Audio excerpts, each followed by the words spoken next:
Et si le problème, c'était pas toi? Si ce que tu as pris pendant des années pour une fragilité, c'était en réalité un fonctionnement particulier. Un cerveau qui capte plus, un cœur qui ressent plus, une conscience qui analyse plus profondément. Certaines personnes passent leur vie avec un sentiment étrange, comme si elles étaient légèrement décalées du monde. Pas malades, pas cassées, mais différentes. Et pendant longtemps, elles se demandent pourquoi tout semble plus intense pour moi. Si cette question, elle t'accompagne depuis des années, alors je pense que cette vidéo pourrait mettre des mots sur quelque chose que tu ressens depuis très longtemps. Donc, respire doucement et regarde, écoute si certains de ces signes résonnent en toi.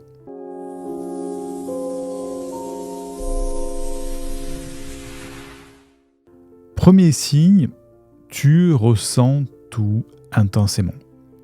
Certaines personnes traversent une journée et pour elles, les émotions passent. Chez toi, c'est très différent. Une parole va rester, un regard va te toucher. Il y a une ambiance qui va t'imprégner. Tu peux entrer dans une pièce et sentir immédiatement l'état émotionnel de la personne.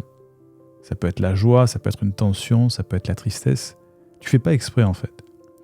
C'est comme si ton système nerveux captait des fréquences que d'autres ne perçoivent même pas.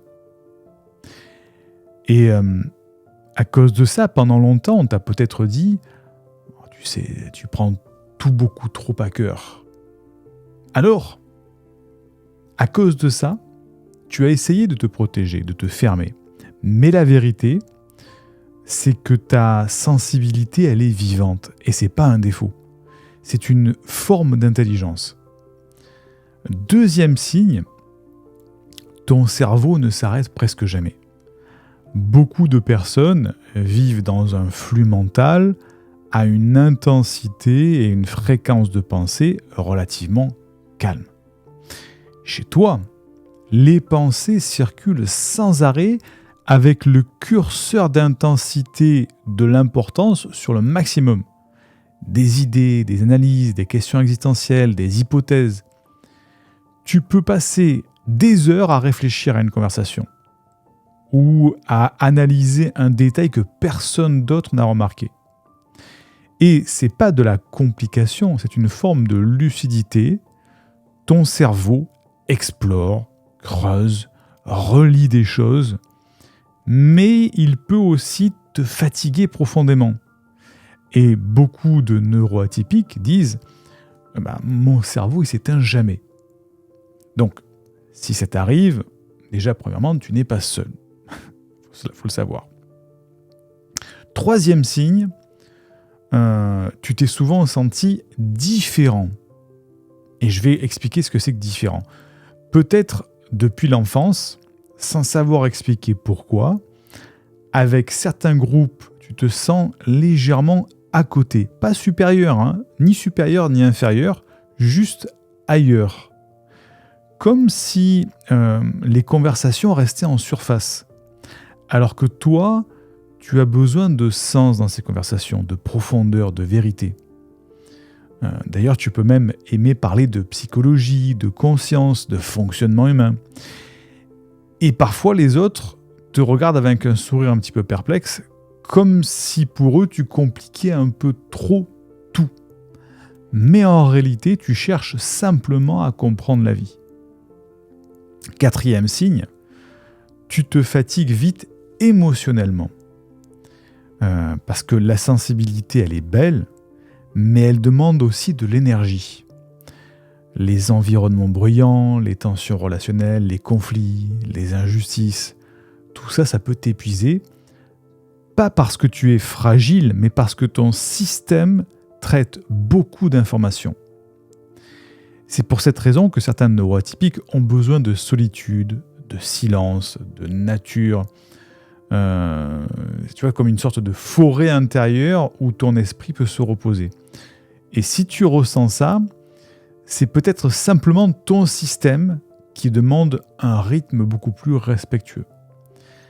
5e signe, tu as l'impression d'avoir un potentiel inexploité. Alors, beaucoup de personnes neuroatypiques ressentent ça, une sensation assez étrange, comme si quelque chose en elles voulait s'exprimer, créer, comprendre, apporter quelque chose au monde, mais la vie quotidienne a souvent demandé l'inverse, c'est-à-dire de s'adapter, de rentrer dans des cases, de ne pas être trop. Alors, tu as cette sensation que ce potentiel reste parfois en veille. Et ça crée une frustration silencieuse. C'est pas de l'ego, c'est plutôt une intuition intérieure, comme une petite voix qui dit « ta vie, elle pourrait quand même être un petit peu plus alignée ». 6e signe, tu as cherché des réponses pendant des années. Beaucoup de personnes neuroatypiques ont fait ce chemin, des livres de développement personnel, de la psychologie, de la spiritualité, de la méditation, l'écoute de podcasts, tu es peut-être passé par des thérapies. Tu as compris beaucoup de choses, peut-être même énormément de choses, mais malgré toutes ces compréhensions, et je fais exprès d'appuyer sur ce mot-là, il y a une question qui reste. Pourquoi ma vie ne change pas vraiment ? Qui suis-je vraiment au fond de moi ? Qu'est-ce que je dois changer pour trouver ou retrouver cette énergie, ce calme, cet alignement ? Comprendre, ça ne suffit pas toujours. Parfois, il manque un cadre, un espace, un chemin. 7e et dernier signe, tu as longtemps cru que le problème venait essentiellement de toi. C'est peut-être même le plus douloureux des points. Pendant des années, tu as pensé que tu étais trop sensible, trop intense, trop compliqué, trop fatigué. Peut-être à cause de ton entourage lorsque tu étais enfant, un parent, tes camarades, ou plus tard, une fois adulte, c'est un compagnon ou une compagne, un patron dans ton travail qui t'a mis cette idée dans la tête. Alors tu as essayé de te corriger, de te contenir, de te normaliser. Mais si ton fonctionnement est simplement différent, alors, en partant de ce principe, tout change. Ce qui ressemblait à une faiblesse peut devenir une force, une capacité d'empathie, une lucidité rare, une profondeur humaine. Donc, il y a une autre manière de voir ta sensibilité. Chez Neurolibre, on rencontre depuis des années des personnes qui ont vécu exactement ce chemin. Certaines arrivent épuisées, d'autres arrivent totalement confuses. Beaucoup portent une question, est-ce que je suis le problème ? Et très souvent, bien sûr, la réponse est non. Elles découvrent simplement un fonctionnement neuroatypique. Et surtout, elles découvrent qu'elles ne sont pas seules. Donc, quelque chose de particulier se passe quand des personnes qui se sentent différentes se rencontrent. Tu as dû le remarquer, les conversations changent, les regards parfois se détendent, les analyses deviennent des échanges et les émotions trouvent un espace petit à petit. Et le sentiment d'être trop se transforme en une autre phrase qui apparaît. C'est « je ne suis pas trop, je suis simplement différent ». Et ce que certaines personnes nous disent, c'est que, quand on discute avec elles, c'est que pour la première fois, elles se sentent normales. Il y a d'autres qui disent « je commence à respirer là ». Il y a une femme un jour qui m'a confié, qui m'a dit « pendant 40 ans, j'ai cru que j'étais cassé ». Et elle m'a dit « maintenant, je comprends que mon système est juste plus sensible ». Ce qui est différent, ces prises de conscience changent beaucoup de choses. La honte se transforme, la fatigue diminue, la compréhension commence à apparaître. Et depuis plusieurs années, on voit un phénomène apparaître, de plus en plus de personnes découvrent le concept de la neuroatypie. Et ça met enfin des mots sur ce qu'elles vivent depuis toujours. Donc il y a des discussions qui se multiplient, il y a des témoignages aussi. Beaucoup disent j'aurais aimé comprendre plus tôt ce que c'était que la neuroatypie. Cette prise de conscience devient presque un mouvement, un retour vers cette vérité intérieure.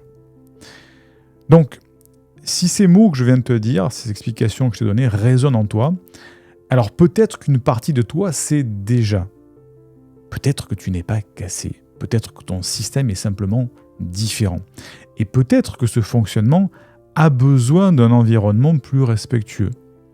C'est exactement pour ça qu'on a créé le cercle neurolibre. C'est un espace simple, un cercle, un lieu où ces conversations peuvent continuer, sans jugement, sans diagnostic, sans pression, juste des personnes qui apprennent à comprendre leur fonctionnement et à transformer leur sensibilité en force. Alors, si cette vidéo t'a parlé, alors prends simplement un moment. Respire, écoute ce que ton intuition te dit. Sous cette vidéo, on a laissé un lien, tu peux le suivre, tu peux lire tranquillement, voir si cet espace te parle. Et si c'est pas le moment, c'est très bien aussi. Chaque chemin a son rythme. Mais si quelque chose en toi sent que ce cercle pourrait t'aider, alors peut-être que ce petit pas sera le début d'une nouvelle relation avec toi-même. Et on sera heureux de t'y accueillir. Donc, il faut comprendre que la sensibilité n'est pas une faiblesse, c'est une forme de perception, une capacité à sentir la vie plus profondément. Et quand elle est comprise, ça devient une force calme, une boussole intérieure. Peut-être que tu n'es pas trop pour ce monde, peut-être que ce monde a simplement besoin de personnes qui ressentent plus. Et peut-être que ta place commence au moment où tu arrêtes d'essayer d'être quelqu'un d'autre. Donc la vraie solution, ce n'est pas de conclure que tu es un atypique ou une atypique hypersensible et qu'il faut s'y faire. Mais c'est d'intégrer que tu es un cerveau intense mais mal canalisé. Donc il ne suffit pas de comprendre ton hypersensibilité, il faut apprendre à diriger ton cerveau et ton intensité. Et c'est là que tu entames une vraie transition identitaire claire. Celle où tu passes de neuroatypique dans le mal-être à un neuro libre. Tu ne dois plus gaspiller du temps ou de l'énergie pour comprendre de manière passive. Tu dois investir pour apprendre à reprendre le contrôle.